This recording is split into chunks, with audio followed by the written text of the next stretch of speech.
Hello everyone, this is Defense Politics Asia and this is the situation report or the SITREP or the summary for the day of 1075 to 1076 for the 2nd to the 3rd of February of 2025.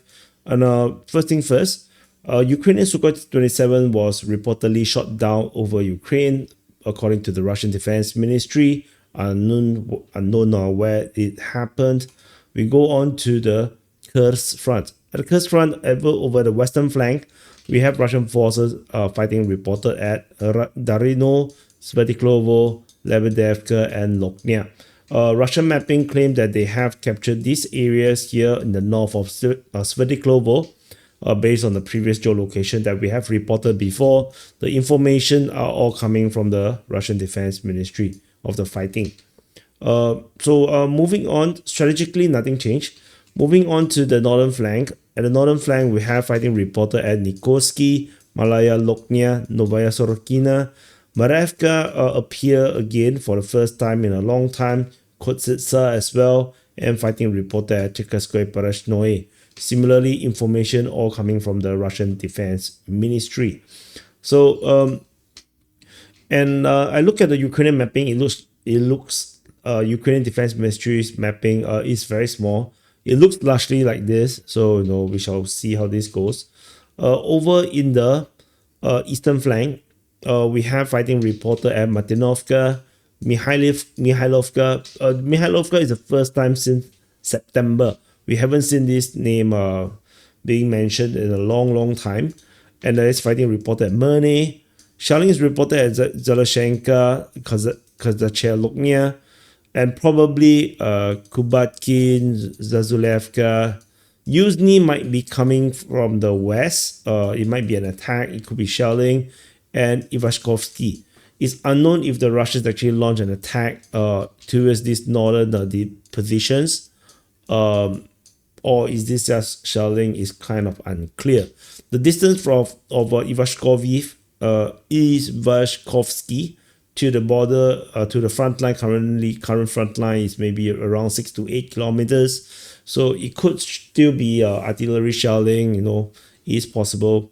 So kind of a hard tell at this moment. So there's all this shelling happening all over in the rear positions. So let's see how this continue to play out. But in terms of the reporting for the Kursk front, the Russian Defense Ministry's 2nd of February report is rather chill, but the 3rd of February report is just full of all these location names. There seems to be a uptick of operations or actions over in the 3rd of February in the Kursk front. So we just have to wait and see how this goes.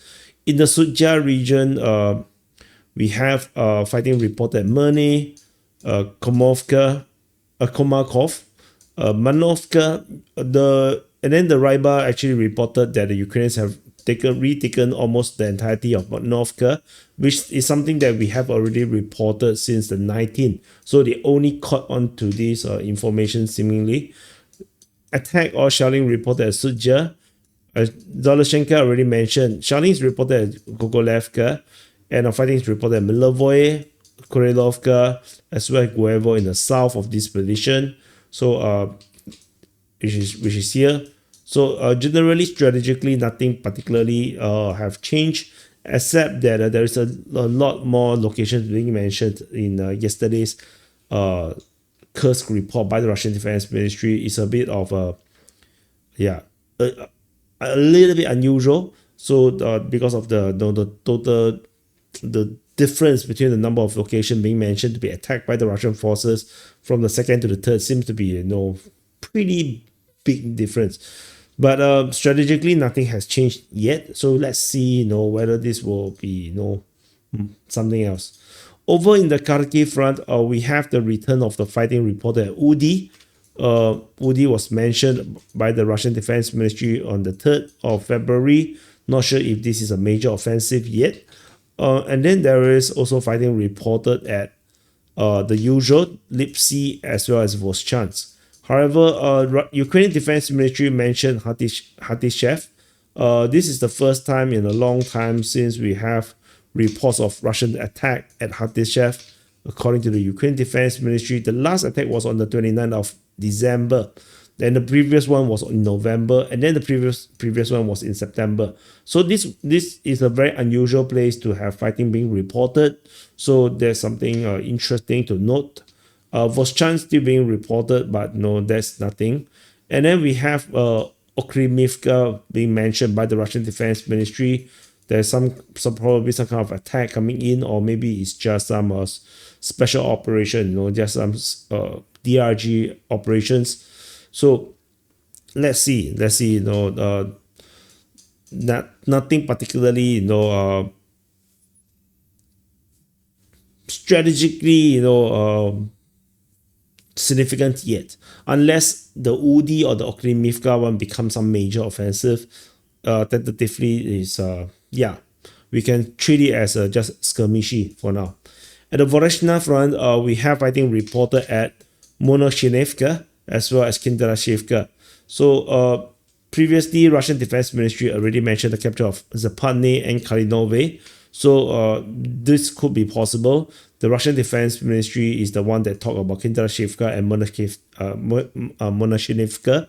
So let's see how this goes. It is possible that this is a continuation. Maybe the Russians indeed have captured Zapadne and they are now pushing for Monashinevka.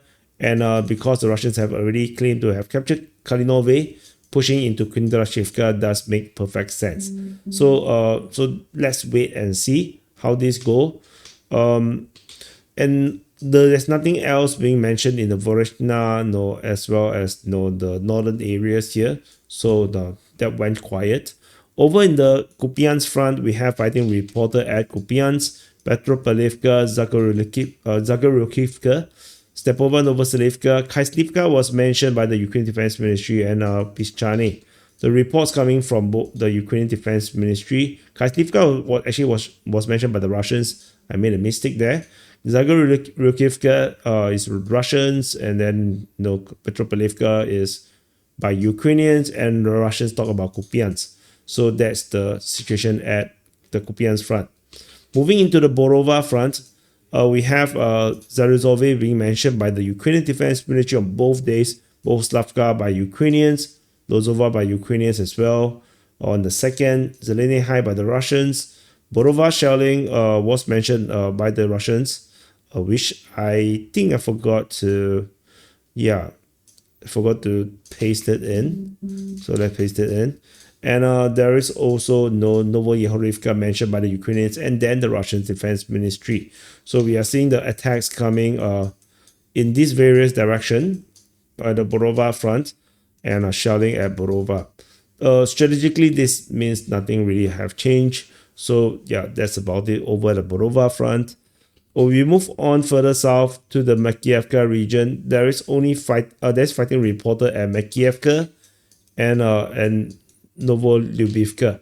So Novolyubivka is mentioned by the Ukrainian Defense Ministry, while the Makiivka was mentioned by both Russian and Ukrainians, and then on the third it was by Ryba. So there is frontline changes at Makiivka with the location of Russian forces advancing on the western part of Makiivka.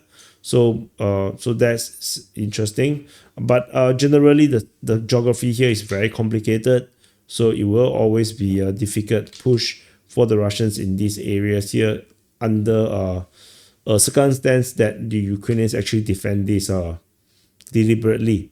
Over in the Liman front, at the Liman front, we have fighting reported at Ivanivka, Kolozyazi, Bilohorivka, Terny, Yampolivka, and shellings reported at Yampil. As you can see, this is a massive big arrow attack in the direction of Liman. So that's something, the significance of this. The frontline changes also marks that the Russians are pushing for Kolozyazi from Ivanivka direction, and they have went south for Bilohorivka, which potentially can lead to Myrny and then the attack to the rear position of Yampolivka, which the Russians are currently putting pressure on. So that's all from this sector. Information is coming from Deep State UA, Ukrainian Defense Ministry, and Ryba. Russians only mentioned about Kolozyazi. So that's all. Yampil shelling is reported by the Russians. We move into the Sivers front. At the Sivers front, there's attack or shelling reported at Dronivka and attack in the region of Serbianka. Fighting is reported at Bilohorivka and Verkhovno-Kanyamsky and Ivano-Darivka.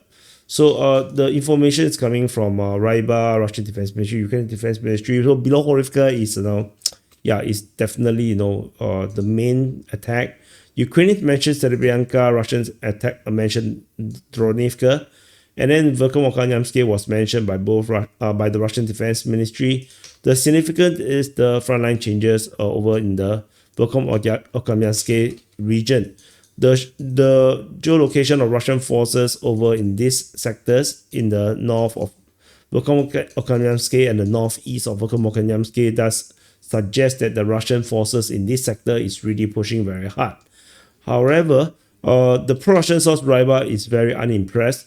They discredit this Sivers front offensive, saying that this front line is very PR-ish, and that the Russians captures are not real captures, that these are just expansion of gray zones because the Russians can't really hold those positions. And they say that the Sivers front is pretty much a Kursk front, where a lot of soldiers are just dying. I can see situation in Verkhovno-Kanyamsky is a reflection of very Kursk of the direction. It looks successful, but there's a regular death of servicemen in senseless assault. So they really don't like the Sivers front, and I totally can understand this, because I always mention that Sivers front is a very, very powerful front for the Ukrainians. They have done very well in defending this front line for a long time. FPV drone hitting a Ukrainian bridge, so near Sivers. So that's about it. So we move on to the Bakhmut front. In the northern flank of the Bakhmut front, we have fighting reported at Orikhovo, Vasilivka, and Chasiv. Over at Chasiv, there is some frontline changes with Ukrainian mapping showing that the Russians have made advance in the forest south of Chasiv. And over in the south, southern flank of the Bakhmut front, we have fighting reported at Stupovsky, Preteshny, as well as Bilohora. At Stupovsky, there is frontline changes by the Ukrainian mapping, where the Russian forces have made some advance down the highway, moving in the direction of Stupovsky. So that's all for the Bakhmut front. We move on to the Toretsk front. At the Toretsk front, we have fighting reported at Druzhba, Kremsky, Toretsk, as well as Skibinivka. There's nothing new regarding this front line, so strategically it's the same. Over in the northern flank of the Pokrovsk front, we have fighting reported at Zelene Pole, Baranivka, towards Tarasivka, and then fighting reported at Nova Potovka, Melanivka, Vodyane Druhi, Yelizavetivka, Marolubivka. Russian mapping claimed that they have captured Yelizavetivka, straightening the front line all the way to the western part of Vodyane Druhi, where the Russian forces allegedly have captured. So this is a massive amount of capture based on Russian claims. And the fighting moving into Novopotovka was mentioned by the Ukrainian Defense Ministry, Melanivka as well. So there is probably some potential truth to the Russians taking all of this area here and pushing in the direction of Novopotovka and Melanivka. So that is some sort of corroboration, which just means that the Russians' claim of capture of Yelizavetivka does make some sense. So let's see how this continue to play out. But yeah, the fact that the Ukrainians are mentioned about Novopotovka should be pretty disturbing, because they did not mention Vodyane Druhi. Vodyane Druhi was mentioned by the Russian mapping by Ryba. So so there is definitely some bad news in terms of that. Over in the Minokhrad sector, we have fighting reported at Promin, Minokhrad, Lysivka, as well as Shevchenko. So that's about it. Strategically, this is nothing. This area is always going to be a static front line until the macro situation have changed. So this is what it was. Over in the Pokrovsk front, Pokrovsk sector, fighting is reported at Kotline, Udashne, Uspenivka, and Novo-Alexandrivka. The Russian forces make some advancement in the direction of Pokrovsk already. Otherwise, the information is coming mostly by the Ukrainian and the Russian Defense Ministry pretty equally. So Novo-Alexandrivka is mentioned by the Ukrainians, thus show that the Russians are making some push westward. But that's about it. Over in the southern flank of the Pokrovsk front, there is some major updates. Based on Ukrainian mapping, the Russian forces is now on the verge of full capture of Stripne, and there is also geolocation of Russian forces in the southwest of Novo-Yelizaveta, showing Russian presence. The Russians also advanced in the south of Nedievka and pushing towards Kotlyarivka, which was mentioned by the Ukrainian Defense Ministry, so that the concession does show that the Russians indeed have made some advance in the Nedievka region. Fighting is reported at Yasenove as well. So this is definitely not looking good in this area here, as that this is yet another major direction that the Russians are pushing. We move on to the Andriivka front. In this front line, Russian forces are pushing towards Oleksievka. Fighting is reported at Andriivka with advancement or the expansion of the foothold in the eastern part of Andriivka was mentioned in geolocation and frontline changes. Russian forces advance in Dashne, in the Battle of Dashne, and they're still continuing. The Russians are continuing to put pressure on Ulakli, Constantinople, and Rozliv. So that's all from the Andriivka front line. So strategically, pretty much more or less the same. Just some tactical differences in these two locations at Dashne and Andriivka. So moving to the Velika Novosilka front, over in the northern flank, we have fighting reported at Rozdone. Shelling is reported at Dnipro and Heya, as well as Vasile. Fighting is reported at Novi Koma and towards Bulatske. The information is coming from the Russian Defense Ministry mostly, and the Ukrainians are talking about Novi Koma. Russians talk about Bulatske though, so that's about it in this area here. There's no more mention of about Vremivka and Velika Novosilka, so that does shows that the Russians have fully secured this region, which does suggest why there was fighting being reported towards Bulatske. Over on the western flank, we have fighting reported at Novosilka and Novopil. The information is coming from the Russian Defense Ministry. So that's about it for this Velika Novosilka front. We move on to the Zaporizhia front. This is Zaporizhia, and this is the Zaporizhia front. The fighting is being mentioned over at the Kayamsky and the Olekiv sector, with fighting reported over at Robotine, Novodanilivka, Shabaki, Mali Shabaki, as well as Kayamsky. So information is coming from the Russian Defense Ministry. Shabaki is by the Ukrainians, Mali Shabaki by the Russians, Novodanilivka by the Ukrainians, and the Kayamsky by the Ukrainians. So that's all. So far, still no clear indication of a massive offensive yet, and though this is still ongoing. Shelling was reported at Primorske, according to the Russian Defense Ministry, on the 2nd of February. We move into the Kherson front. At the Kherson front, there is no fighting reports, only shelling. Shelling is reported over at Dniprovske and Ternivka, Pridniprovske, as well as over at Odrado-Kamyanka. So, but that's all. Nothing particularly special. These shellings are all reported by the Russian Defense Ministry, and Pridniprovske was by the Ukrainians. Yeah. So this fighting report though. Storm positions near Antonivka. Yeah. I probably should have put this as this. Yeah, I think I may have mapped this wrongly. So that is actually this fighting report. So let me adjust these changes. So this is actually fighting report. I made a mistake. I thought it was a shelling report. So let's adjust this live per recording. So that's about it. So there's some attacks moving in the direction of Antonivka and Pokrovsk, according to the Ukrainian Defense Ministry. So that's interesting. But I won't put too much into this unless this become a continuation for the next 2-3 days. So that's it.